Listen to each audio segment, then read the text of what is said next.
তোলাবাজির অভিযোগে এবার গ্রেফতার করা হলো জ্যাংড়া হাতিয়াড়া 2 নম্বর পঞ্চায়েতের প্রধানকে। জ্যাংড়া হাতিয়াড়া 2 নম্বর পঞ্চায়েতের প্রধান রীতা গায়েন, তাকে এবার গ্রেফতার করা হয়েছে তোলাবাজির অভিযোগে। আবির দত্ত আমাদের প্রতিনিধি রয়েছেন আমাদের সঙ্গে। আবির, কি খবর রয়েছে, কি অভিযোগ? দেখো, যেটা জানা যাচ্ছে যে তোলাবাজির অভিযোগে গ্রেফতার করা হয়েছে জ্যাংড়া হাতিয়াড়া 2 নম্বর গ্রাম পঞ্চায়েতের প্রধান রীতা গায়েনকে। গতকাল রাত্রিবেলায় তাকে গ্রেফতার করা হয়েছে এমনটাই জানা যাচ্ছে।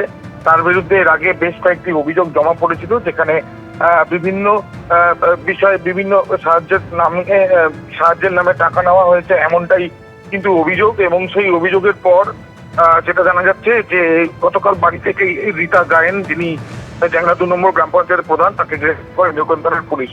ধৃতকে আজকে আদালতে পেশ করা হবে এবং এই যে ধরনের অভিযোগের ভিত্তিতে তাকে গ্রেফতার করা হয়েছে, সেই অভিযোগে অন্য যার নাম রয়েছে তাদের বিরুদ্ধেও কিন্তু আইনি প্রক্রিয়া শুরু করা হয়েছে এমনটাই পুলিশ সূত্রে জানা যাচ্ছে।